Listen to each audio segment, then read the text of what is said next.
back to Crypto with Julie Kay. Today I'm going to be going over Crypto 101. I was inspired by the start of the bull market and am very aware that there's going to be new people entering the market. With that being said, I wanted to create a 101 course that's easy for you to watch and refer back to as you start to navigate your crypto journey. Have fun and welcome to Web3.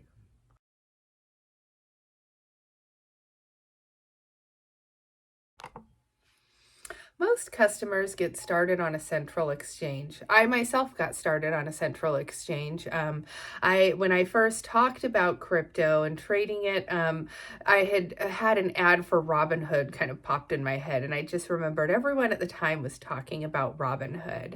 And so that was the easiest for me to download in the App Store. I was able to get myself set up as a user right away. They have KYC, which is Know Your Customer. And you're going to just verify who you are as a taxpayer, as a US citizen. And once you've validated all of that, you're ready to start trading crypto. The reason I suggest Robinhood for people to start is if you don't have any experience in trading, this is just going to be the simplest way for you to buy and sell. It just is the most dumbed down version of buying and selling crypto. And so it's a good position for you to start and get your feet wet. I also heard that Robinhood back in 2021 was working on a wallet integration. I do believe that that is out, although I haven't used it myself because I've since moved away from Robinhood. I have used other central exchanges as well, such as Crypto.com, which is also very well known. These are just excellent on-off ramps for you to be able to tie your debit card to your account and to be able to make purchases. But with that being said, there is also other easy ways to purchase your crypto that gives you ownership, because you will always hear people saying, not your keys, not your coin. And what that means is if it's on a central exchange, you don't technically own it. So while getting on a central exchange is a good way to get started, it's just the first step in the process.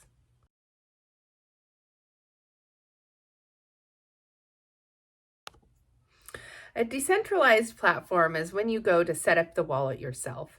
There are several platforms where you can set up your own wallet. One that I prefer to use is MetaMask. MetaMask has been one of my preferred, although I have used Coinbase Wallet. I do have Active Wallet with them as well. I find that Coinbase tends to be just a slower responding app, and so I just tend to default back to preferring to use MetaMask. And so with that, once you set up the wallet, your password or seed phrase is going to be the way to access that wallet. Your seed phrase is going to be the highest level of what you need to keep secure on your wallet. You do not want to share your seed phrase with anyone. You want to keep it somewhere safe, somewhere where you can access it, because say you have the wallet set up on a device that gets dropped and damaged and you're unable to access it again, using your seed phrase is how you're going to get back into this wallet. So this is going to be a very important step for you to set up the wallet and save the seed phrase somewhere for you to have for safekeeping. Do not give access to the seed phrase to anyone. And this is where you will have full access to your tokens. Those tokens are now yours to be able to transfer, to be able to buy things on that blockchain with. And so those tokens are essentially not your keys, not your coin. Those are your coins. So preferably you're going to be operating on a decentralized exchange, although a lot of those are not a good way to do trading. And so this is why I recommend utilizing the central exchange as well as the decentralized exchange, because then you can have the tokens that you're not touching, that you want full ownership of. That is like your retirement fund, your save for a rainy day fund, versus your trading fund, which is going to be something that's on a central exchange or somewhere else where you've got a good trading view to be able to operate off of.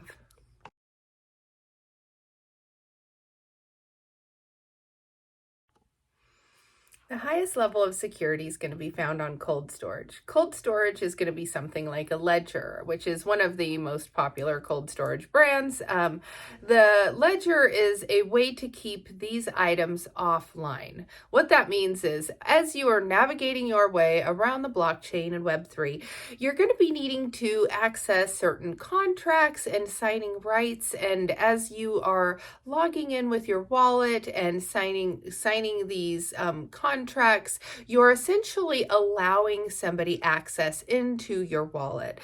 So if you are signing a contract and there is a malicious exploit on the contract that you're signing, then it's a potential for you to have your wallet exploited and drained. Now, a lot of what you will be doing should be dealing with tokens that you've done research on and potentially digital collectibles that you're very aware of the team and what they're all about. So signing the contract shouldn't be an issue. If you are signing into a contract on some new project and you don't know the development team, that's where you can run into some issues. So whenever you're moving your items to your cold storage, that is like a secondary wallet you've set up for yourself that actually holds those items offline. So say you have NFT that you'd like to sell and you have that in your decentralized wallet. Your other items are going to be on your cold storage, which is offline. So that way, as you have your item up for sale in your decentralized wallet, that item can interact with contracts. And if it has any sort of exploit within that interaction, all of your other assets are safe and are still on the cold storage. So cold storage is going to give you the highest level of safety and security while navigating the blockchain and signing these contracts.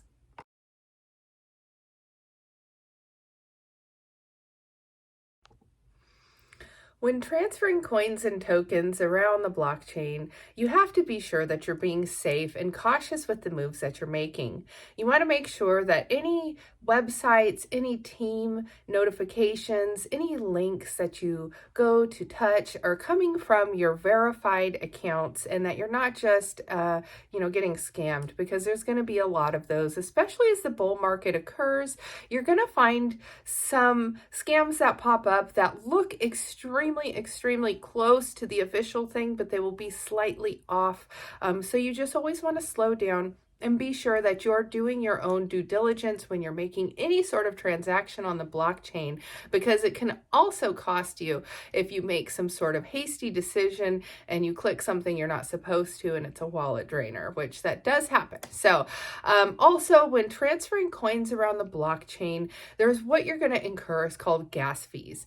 Each blockchain is going to have different gas fees associated to it. Some have high gas fees, such as ETH. Some have very low gas fees, such as Matic. So depending on which blockchain you're on, you're going to encounter fees to do things within that blockchain. So if you purchase the NFT, you will have to pay a gas fee to have that NFT transferred to your wallet. And then when you go to sell that NFT, you will also pay another gas fee to list that item. So those are just a couple of items to consider whenever you start to navigate around the blockchain, but there will be more to come in episode 2 of this series. Thank you for tuning in.